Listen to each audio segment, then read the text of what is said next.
اہم ترین خبر اپنے ناظرین تک پہنچائیں گے۔ افغان طالبان نے سرحد پار دہشت گردی بند کرانے کی تحریری یقین دہانی سے انکار کر دیا ہے۔ ثالثوں نے بھی ہاتھ اٹھا لیے ہیں۔ استنبول مذاکرات کا تیسرا دور بے نتیجہ ختم ہو گیا۔ وزیر دفاع خواجہ آصف نے باور کروایا ہے کہ اگلے دور کا کوئی پروگرام نہیں ہے جب تک افغان سرزمین سے کوئی کارروائی نہیں ہوتی۔ سیز فائر برقرار رہے گا، خلاف ورزی ہوئی تو مؤثر جواب دیں گے۔ استنبول میں پاکستان اور افغانستان کے درمیان جنگ بندی کے دوران مذاکرات کے تیسرے دور میں ڈیڈ لاک، افغان وفد کے تحریری وعدے سے انکار پر بات چیت ختم، ثالثوں نے بھی ہاتھ کھڑے کر دیے۔ وزیر دفاع خواجہ آصف نے باور کرایا کہ بات چیت کے اگلے دور کی امید نہیں، سیز فائر کی خلاف ورزی کا مؤثر جواب دیا جائے گا۔ جی اس وقت تو ایز وی اسپیک جو ہے مذاکرات جو ہے ختم ہو چکے ہیں۔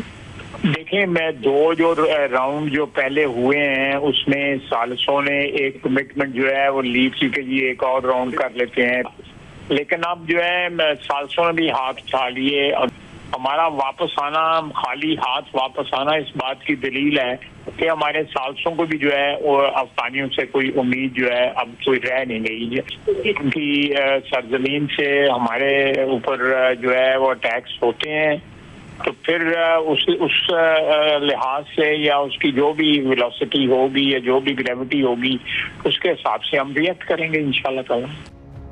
وزیر اطلاعات عطا تارڑ نے بھی ڈیڈ لاک کی تصدیق کر دی۔ مذاکرات میں ثالثی پر ترکیہ اور قطر کا شکریہ ادا کیا، واضح کیا کہ پاکستان اپنے اصولی موقف پر قائم ہے کہ افغانستان کی سرزمین سے ہونے والی دہشت گردی پر قابو پانے کی ذمہ داری افغانستان پر عائد ہوتی ہے۔ افغان طالبان دوحہ امن معاہدے 2021 کے مطابق اپنے بین الاقوامی، علاقائی اور دو طرفہ وعدوں کی تکمیل میں اب تک ناکام رہا ہے۔ ترکی کے شہر استنبول میں پاکستان اور افغانستان کے درمیان جنگ بندی کے دوران مذاکرات کا تیسرا دور گزشتہ روز شروع ہوا تھا، جس میں پاکستان اور افغانستان کے اعلیٰ سطح کے عہدیدار شریک ہوئے۔ ترکی اور قطر کی ثالثی میں گزشتہ ماہ بھی دوحہ کے بعد استنبول میں مذاکرات ہوئے تھے اور اس دوران جنگ بندی جاری رکھنے پر اتفاق ہوا تھا۔